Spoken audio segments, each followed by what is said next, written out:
పండుగ వచ్చిందంటే కుటుంబంతోని shopping mall పోయి అందరూ కూడా షాపింగ్ చేస్తూ ఉంటారు.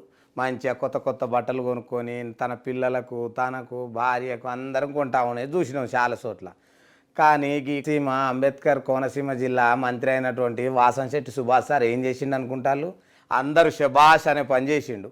ఏందని చూస్తాలా గా మా చుమిల్లి గ్రామంలో రోడ్డులో ఉన్నటువంటి జేఎంబి దివ్యాంగుల ఆశ్రమ పాఠశాల ఉన్నది కదా, చక్కగా అందులో పోయిండు. అందులో ఉన్న చదువుకునేటోళ్ళందరినీ కూడా బస్ ఎక్కించి మంచిగా షాపింగ్ మాల్ తీసుకుపోయిండు. షాపింగ్ మాల్ తీసుకుపోయి ఊకున్నాడా, మంచిగా ఎవరికి నచ్చిన బట్టలు వాళ్ళు తీసుకోవాలని 60 మంది విద్యార్థులకు కొత్త బట్టలు కొనిచ్చిండు సంక్రాంతి పండుగకు. అందరూ ఇది చూసి శభాష్ అనిపించుకున్నారు ఈ సుభాష్ అన్నను. ఎందుకంటే పండుగ పూట వచ్చి ఎవరు అనుకోరు కదా, ఒక్కసారి వచ్చి వాళ్ళని తీసుకుపోయి ఇట్లా బట్టలు కొనిచ్చేసరికి అందరు ఖుషి అవుతాళ్ళు. ఇది చూసిన వార్త కూడా అక్కడ చుట్టుముక్కల ఉన్న వాళ్ళందరూ ఉండరు కదా, ఆంధ్ర రాష్ట్రంలో కూడా శభాష్ అని మంత్రి గారిని పొగుడుతాళ్ళు.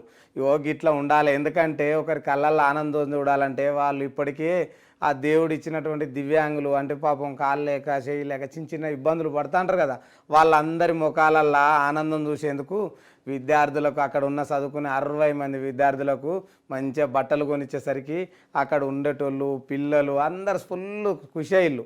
సంక్రాంతి పండుగకైతే సార్ను గుర్తు చేసుకుంటా వాళ్ళందరూ కూడా. సుభాష్ సార్ చేసిన పని మంచి ముచ్చట. ఇది అటు వార్త చూడుర్రి, అదేంటిదో. పెద్దస్త న్యూ లైఫ్ వికలాంగుల పిల్లలందరికీ కూడా ఈ రోజున కొత్త వస్త్రాలు ఇవ్వడం జరిగింది. ఇటు పట్టాభి నేను కలిపి ఇవన్నీ ఇవ్వడం జరిగింది. అలాగే వీళ్ళందరూ కూడా వీళ్ళు మెయింటైన్ చేస్తున్న మరి నా ప్రత్యేక అభినందనలు. ఎందుకంటే అందరూ కూడా ఇక్కడ అబ్బాయి డిగ్రీ చేశాడు, బిఈడి చదువుతూ ఉన్నాడు.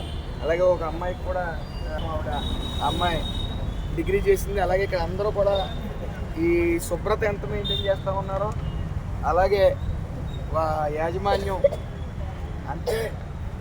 అంతే శ్రద్ధతో వాళ్ళు చదివిస్తూ ఉన్నారు. మరి ఆ యాజమాన్యానికి నా నమస్కారాలు తెలియజేస్తూ మరి అందరికీ కూడా మరొకసారి నూతన సంవత్సర మరియు సంక్రాంతి శుభాకాంక్షలు.